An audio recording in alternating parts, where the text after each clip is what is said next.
put that thing down. Do you think Andor betrays? I never trusted Skeen. Oh my gosh. Neither did Andor. What? He did. What do you think? Do you think he tells Vel? Or, That's what I think. Or do you think he just runs? That's what I think. There you go. Boom, you looking for this? Welcome back to BoomShot. I'm Carol. This is Colby, Yes, and sir. Andor episode 6 is out. And finally, we got to see the ambush on the facility and how they stole the money. So we're going to break this episode down, give our thoughts on it, and let's go ahead and jump right into it. Okay. All right. What'd you think about episode 6? The Eye, I think is what it was called. That was the best Star Wars Disney has made. I agree. I got done watching it and I was like, Andor equals peak Star Wars. Literally, I can literally show you the iMessage. Like, I literally sent that. And I agree with you on that. Why do you think it's the best, though? That's the important question here. Fans of the channel know I've always been a big fan of the underground world. Yeah. And, Daredevil. Punisher.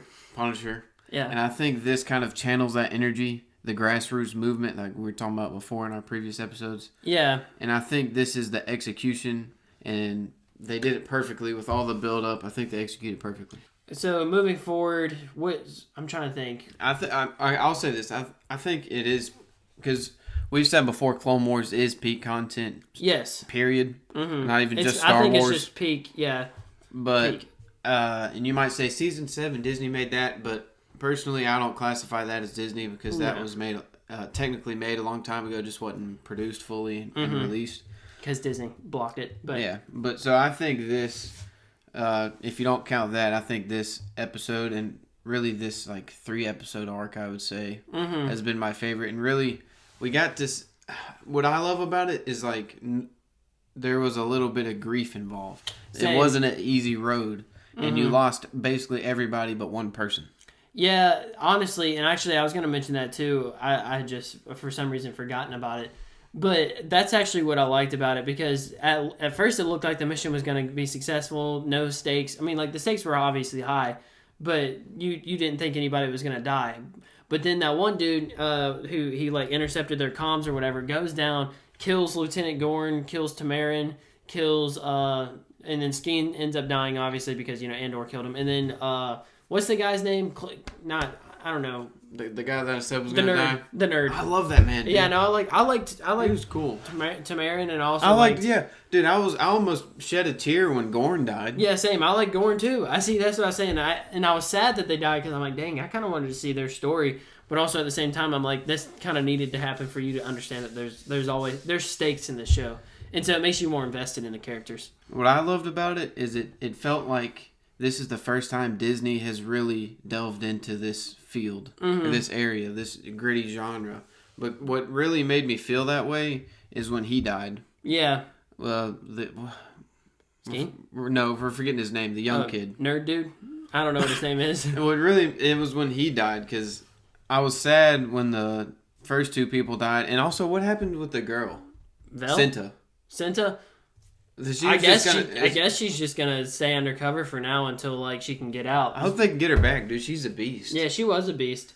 I was so confused about that part of the plan. But then, like, obviously, another point of tension that I liked was the tension with Vel. So they're down in valley. They're down in the valley watching the eye go across or whatever.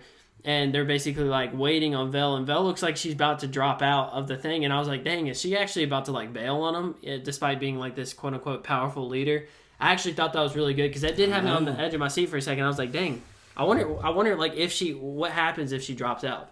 That's what's so beautiful about this whole storyline. You get to see the flaws of each character. Yeah. And she was the leader, too, and she was having second thoughts. Yeah. And she was looking down there, and, I mean, that was a long way to go. And there's a ton of things that could go wrong.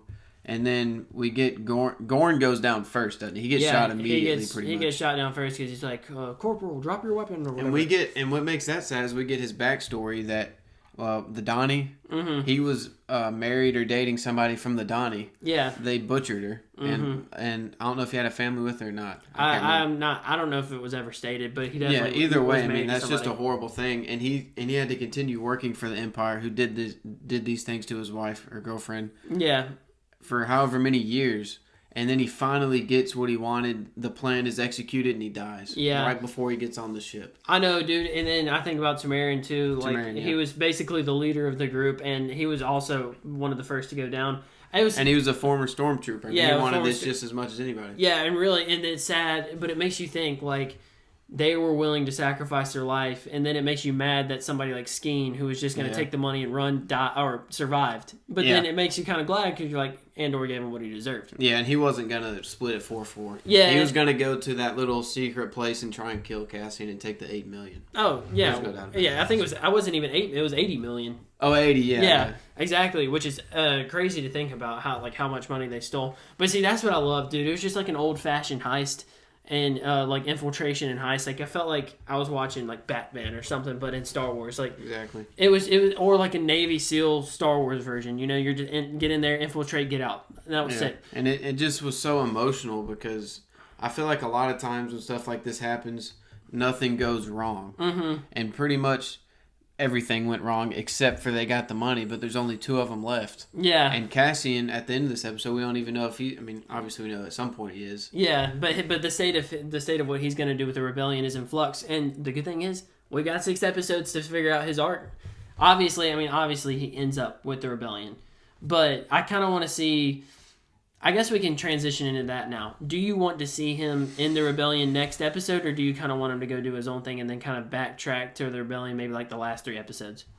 I want to see more of the rebellion. I think I do too. And that's something I never thought I'd say. Me personally, yeah, me too. I don't really care all that much about the rebellion. But this has just been beautiful, man. I mean, we know it's only him and Vel now. Yeah. And, I mean, what are they going to do? They got $80 million, and...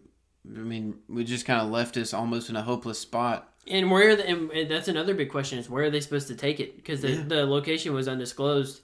Because they went to the doctor first, which I thought was a great like transition. Which is really weird, and it makes sense why Skeen wanted to go to the doctor because he wanted to pick him off. Yeah, he wanted to pick him off and then dip. Which I was actually thinking about that. It just occurred to me. I was like, dang man, Skeen really tried to play them like that, but. I'm glad Andor got him out of the way. I thought he might do it, but I was like, nah, there's no way. And then that's why I literally jumped when we were reacting to it because it scared me. Like I didn't expect it. Yeah, and then we're forgetting his name, the kid in the group. Yeah, poor guy. I don't know. That's what I was getting at that earlier. When he died the way he did, you think, okay, finally they've lost enough. They're gonna get away and it'll be smooth sailing. Yeah.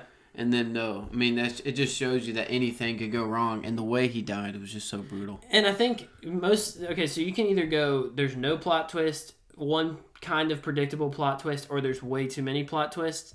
And not that this was like there were a couple plot twists in here, but this wasn't. I think we're so used to seeing such a sequential and easygoing storyline from Star Wars that I was appreciating each and every turn that they were taking. I didn't feel like it was okay, you can stop now. I understand what you're trying to go for.